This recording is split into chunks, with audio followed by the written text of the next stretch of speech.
The cold marble floors of the Russo estate were usually unforgiving. But at 2 a.m., hidden in the shadows, New York's most feared underboss stood entirely paralyzed. He wasn't staring down an enemy. He was watching Beatrice, his son's fat nanny, swaying to a silent rhythm, uninhibited, unapologetic, and breathtaking. The Russo estate in Long Island was less of a home and more of a fortress. Surrounded by 12-foot wrought-iron gates and patrolled by men whose suits bulged with concealed firepower, it was a place where silence was mandatory and fear was the wallpaper. For 26-year-old Beatrice Gallagher, it was simply a job. A very high-paying, intensely isolating job. Beatrice Orbea, to the very few people who bothered to speak to her, was the nanny to 5-year-old Leo Russo. She was also, by society's blunt standards, undeniably fat. It wasn't a secret, and it wasn't a fact she could hide, though she tried her hardest, by burying her soft, heavy curves beneath oversized, shapeless cardigans and dark, loose trousers. In the pristine, sharp-edged world of the Russo family, where the women who drifted through the peripheral parties were surgically enhanced, rail-thin socialites, Bea felt like a chaotic, soft intrusion. The estate staff rarely paid her any mind, dismissing her as part of the furniture. And her employer, Dominic Russo. He barely looked at her. Dominic was 34, ruthlessly handsome, and the acting head of the Russo crime family. He was a man chiseled from ice and violence, a widower who treated his home like a hotel and his staff like ghosts. Whenever he passed Bea in the expansive hallways, his dark, calculating eyes would slide right past her. She assumed he found her as unremarkable and out of place as she found herself. She couldn't have been more wrong. It was a Tuesday, a little past 2 a.m. A storm was raging outside rain, lashing against the floor-to-ceiling windows of the estate's massive state-of-the-art kitchen. Bea couldn't sleep. Her anxiety had been spiking a persistent hum of self-doubt that often plagued her in the dead of night. Wearing a pair of threadbare, oversized grey sweatpants and a tight black tank top she would never dare wear in daylight, she padded barefoot down the sweeping mahogany staircase. She needed warm milk. She needed a moment of absolute peace. Downstairs, the house was a tomb. The exterior guards were busy dealing with the perimeter alarms triggered by the storm. Slipping a pair of wireless earbuds into her ears, Bea connected her phone and hit play on an old, heavy-bass R&B playlist. As the rich, slow tempo flooded her ears, she poured milk into a saucepan and turned on the gas stove. The blue flame flickered, casting warm light against the stark white marble. And then she began to move. At first it was just a sway of her hips. But as the music took over, Beatrice closed her eyes and let the rhythm swallow her.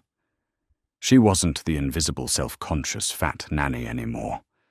Alone in the dark, she was free. She traced the Long Island counter with her fingertips, spinning gracefully on the balls of her bare feet. Her thick thighs moved with an effortless fluidity, her heavy, soft belly rolling with the isolation of her hips.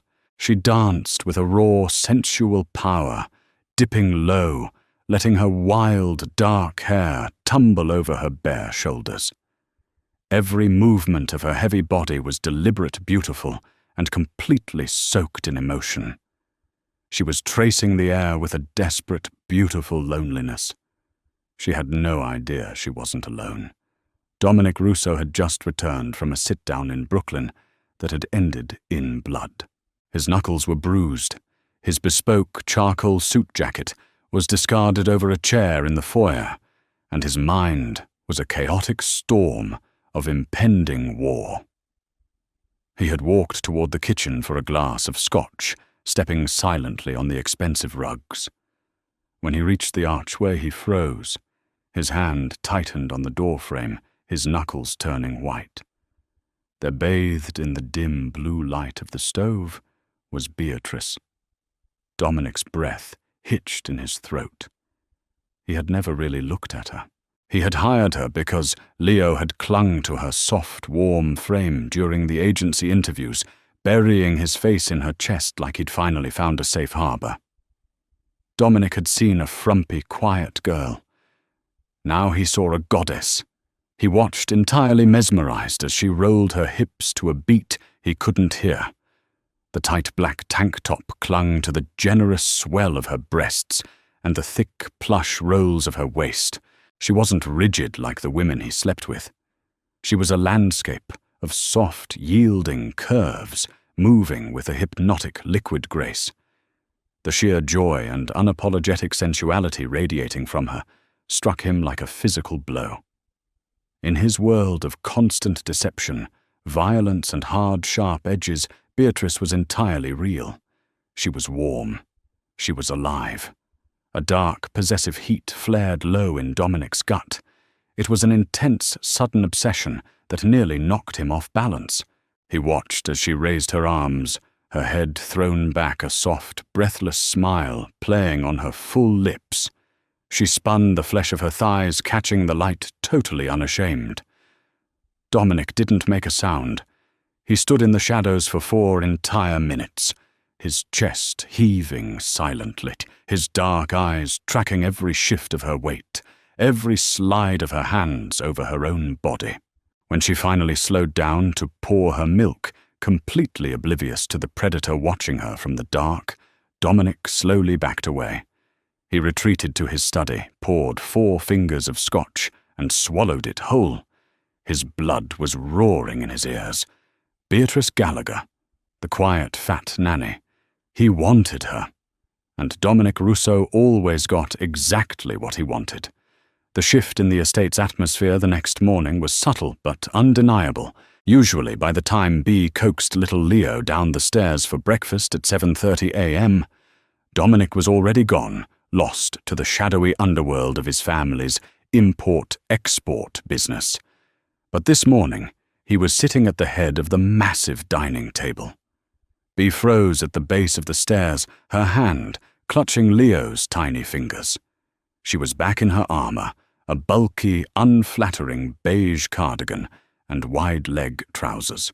She suddenly felt agonizingly aware of her size, the sheer space she took up in the room. "Good morning, Mr. Rousseau," she murmured, keeping her eyes glued to the floor. "Beatrice," Dominic replied.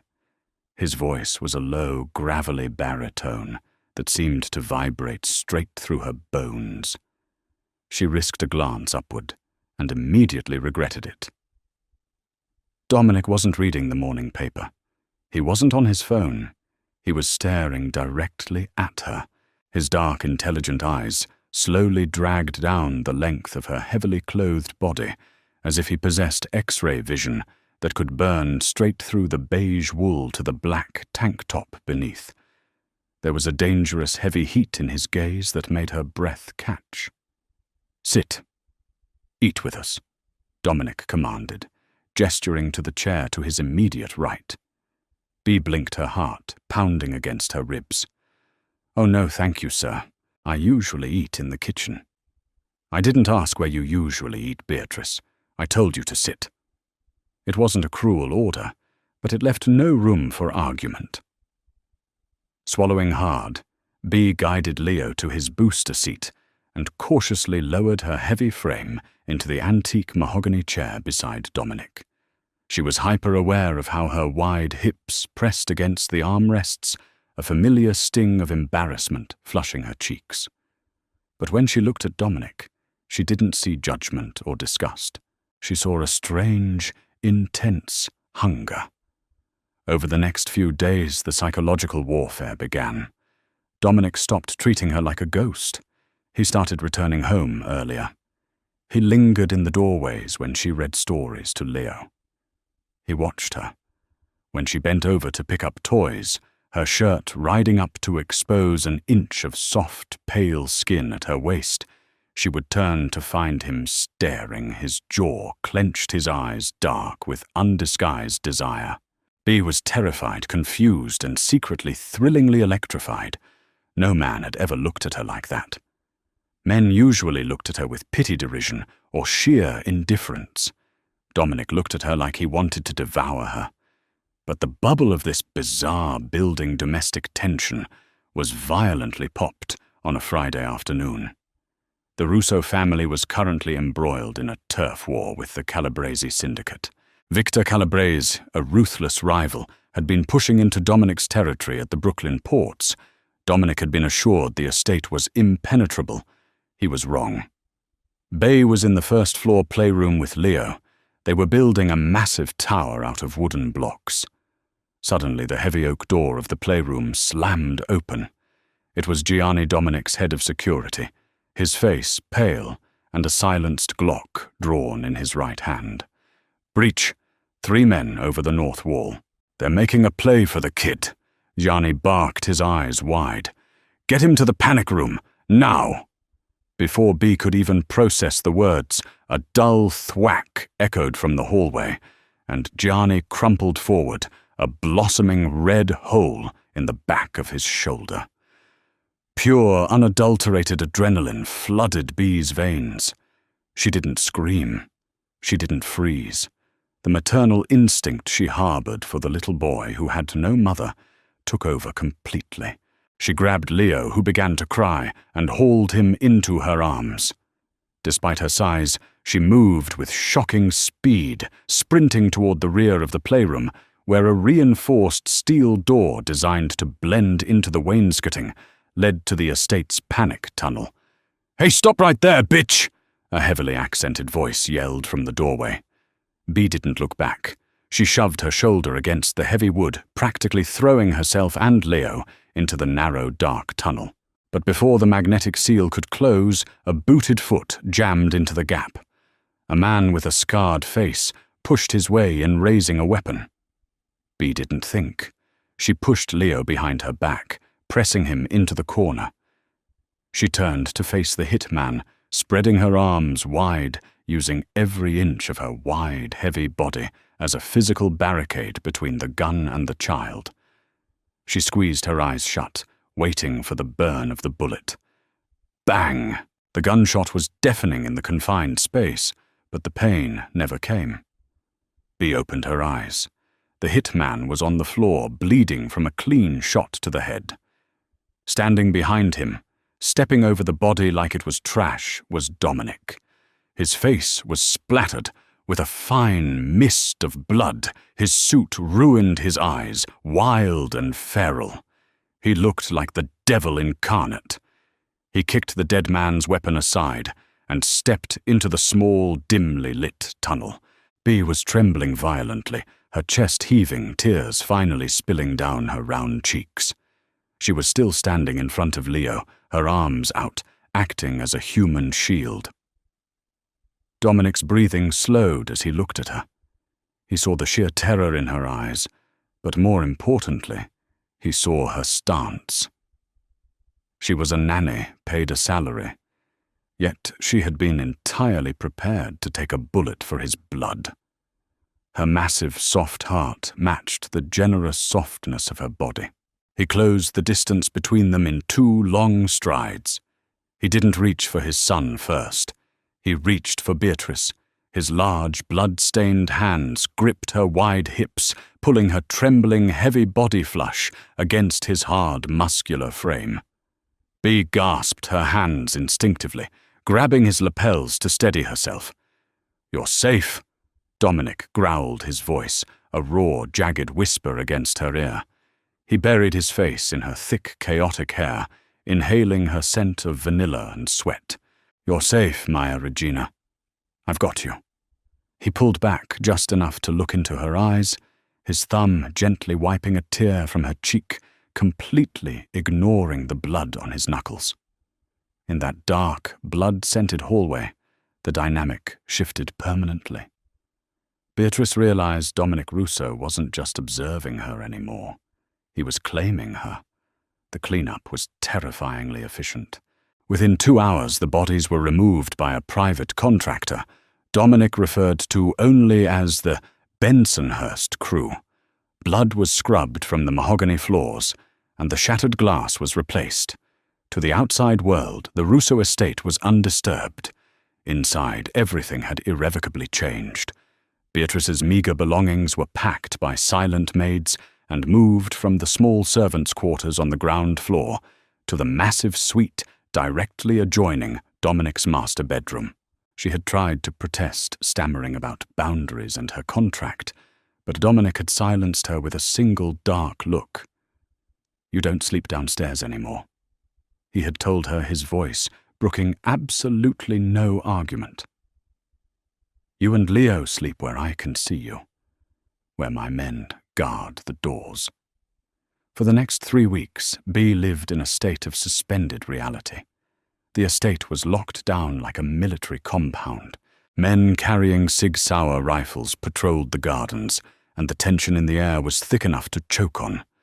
But the real danger, Bea realized, wasn't outside the gates. It was inside the house, burning in Dominic's eyes every time he looked at her. He was relentless.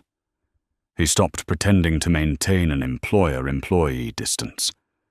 When she cooked, he would stand behind her, his broad chest brushing against her broad back, his breath hot on her neck. When she sat in the velvet armchair reading to Leo, he would watch her from the doorway, his eyes tracing the thick, soft lines of her thighs and the heavy curve of her hips pressing against the cushions. One night, after Leo had finally fallen asleep in the adjoining room, the tension finally snapped. Bea was standing in front of the ornate vanity mirror in her new bedroom, wearing a thin silk nightgown Dominic had ordered for her. It was a deep, rich burgundy that complemented her pale skin, but it clung to every roll, every dip and every curve of her stomach and hips. She was staring at her reflection, a heavy wave of lifelong insecurity crashing over her. She crossed her arms, trying to hide her stomach tears stinging her eyes. She felt ridiculous, like a child playing dress-up in a world that demanded razor-sharp edges and flat stomachs. "Stop doing that." Bea jumped, whirling around to find Dominic stepping out of the shadows of the connecting doorway. He had discarded his suit jacket. His white dress shirt was unbuttoned at the collar, the sleeves rolled up to reveal dark ink winding up his forearms. "Mr. Russo, Dominic," he corrected sharply, crossing the thick Persian rug. His gaze was fixed on her, dark and consuming. "I told you to call me Dominic, and I told you to stop hiding yourself. I don't belong in this," she whispered, her voice trembling as she gestured to the silk to the room to herself. I'm not like the women in your world. I'm fat. I'm taking up too much space." Dominic stopped inches from her. The sheer size of him, the violent energy radiating off his frame, made her breath catch. He didn't laugh, and he didn't offer her empty, patronizing platitudes. Instead, his large hands reached out, wrapping firmly around her thick waist. He pulled her flush against him, letting her feel the hard, unrelenting lines of his body against the profound softness of hers. "The women in my world are starving, hollowed-out ghosts." He growled, his voice, a low, vibrating rumble that sent shivers down her spine. His hands slid up her waist, his thumbs tracing the plush curve of her stomach with a reverence that made her head spin. "You are substantial. You are warm. I watched you dance in the dark, Beatrice. I saw a queen who didn't even know her own power. Do not ever apologize for the space you take up. I want you taking up every inch of my life." He leaned down, capturing her lips in a kiss that was bruising, desperate, and entirely possessive. Bea groaned, her hands tangling in his dark hair as he backed her up against the vanity. He worshipped her body, his hands learning the heavy weight of her breasts, the flare of her wide hips proving with every touch that he didn't just accept her size. He was completely, violently obsessed with it. But a mafia empire does not pause for romance. The Calabrese War was still raging in the streets of Brooklyn and Queens, and Dominic's distraction had not gone unnoticed by the sharks circling his throne. The twist of the knife didn't come from a rival family. It came from inside the house. 2 days later, Dominic was summoned to an emergency sit-down in Red Hook regarding a hijacked weapons shipment. He left the estate with his heavy guard kissing Bea deeply before he stepped into the armored SUV. "Lock the doors. I'll be back before midnight," he had promised. At 8 p.m., the estate's power abruptly cut out. The backup generators failed to kick in. Plunged into sudden, suffocating darkness, Bea's blood ran cold. She immediately grabbed Leo from his bed, her heart hammering against her ribs. She remembered the protocol. She moved toward the panic room in the master wing, her bare feet silent on the carpet. But as she reached the hallway, a heavy hand clamped over her mouth, and the cold, unmistakable steel of a gun barrel was pressed into her temple. "Not a sound, Fatty." A familiar, cruel voice sneered in her ear. Bea's eyes widened in the dark. It was Lorenzo.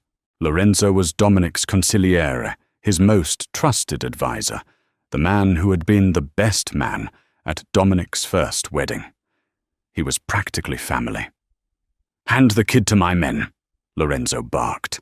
2 shadowy figures ripped a screaming Leo from Bea's arms. She thrashed wildly, her heavy weight throwing Lorenzo off balance, her elbow catching him hard in the jaw.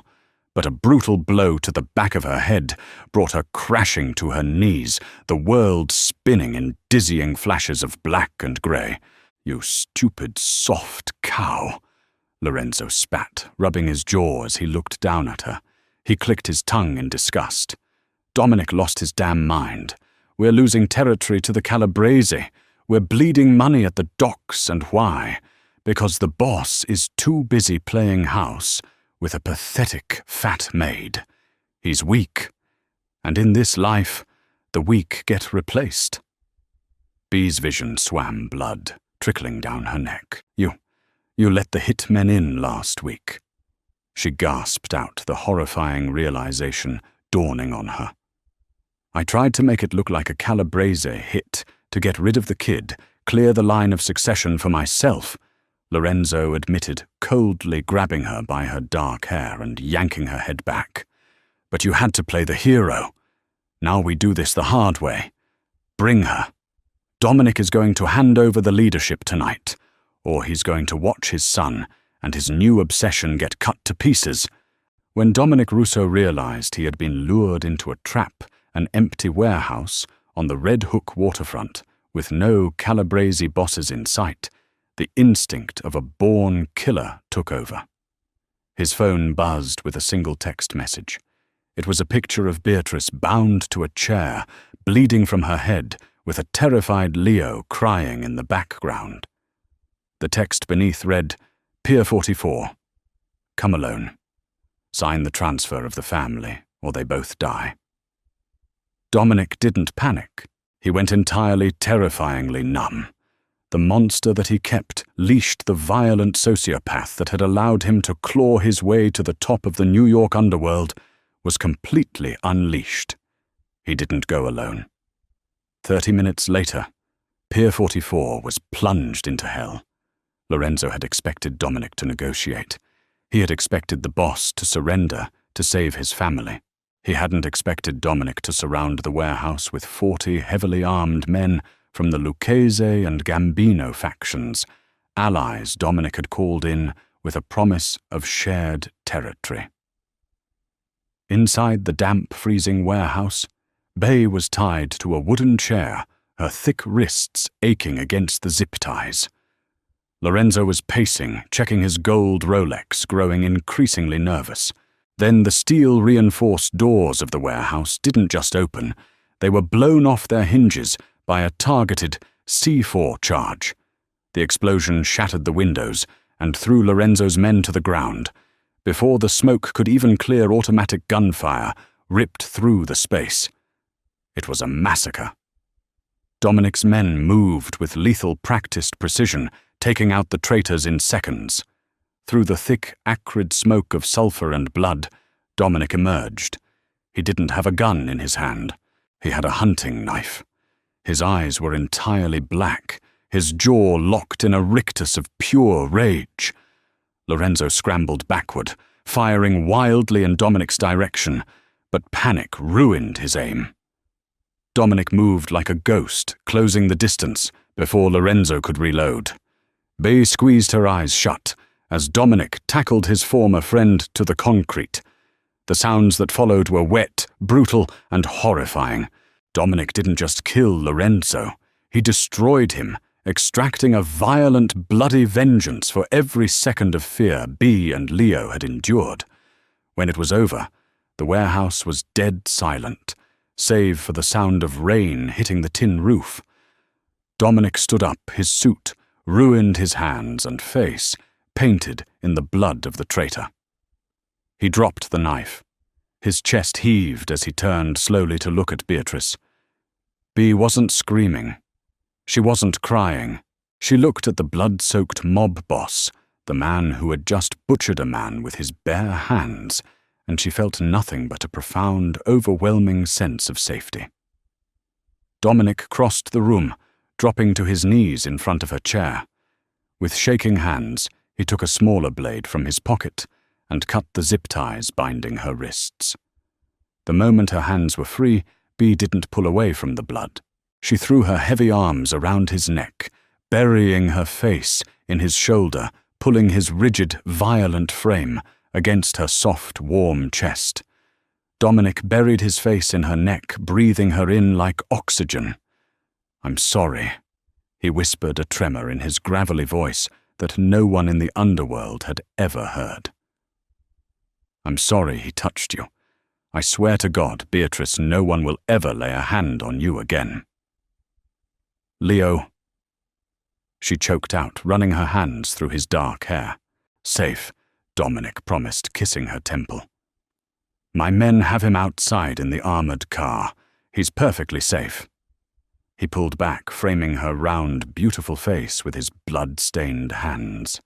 He looked at her, not as a nanny, not as a civilian, but as the only solid ground he had left in a world of quicksand. "You aren't a nanny anymore, Beatrice," Dominic said, his voice echoing in the vast, empty warehouse, sealing her fate in front of the surviving soldiers who stood watching in the shadows. "You are a Russo. You are my queen, and the entire city is going to know that you belong to me." 6 months later, the Russo estate was entirely transformed.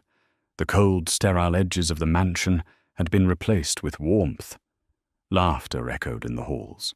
But more importantly, the hierarchy of the New York underworld had shifted. At a massive, opulent gala hosted at the Plaza Hotel, the heads of the 5 families gathered to pay their respects to the undisputed King of New York. Dominic Russo stood at the head of the ballroom, radiating power, but all eyes were on the woman beside him. Beatrice wore a custom-made emerald green gown that draped magnificently over her heavy curves, cinched tightly at her thick waist, the silk catching the light with every step she took. Diamonds rested heavily against her collarbones. She didn't hide her size. She wore it like armor. She held her head high, a confident, breathtaking force of nature, her hand resting comfortably in Dominic's. Whenever a rival boss looked at her with confusion or thinly veiled judgment, Dominic's grip on her waist would tighten his dark eyes, flashing a silent, lethal warning that made the men instantly look away. She was no longer the invisible fat nanny dancing alone in the dark. She was Beatrice Russo. She was loved, fiercely protected, violently, and she owned every single inch of the space she took up.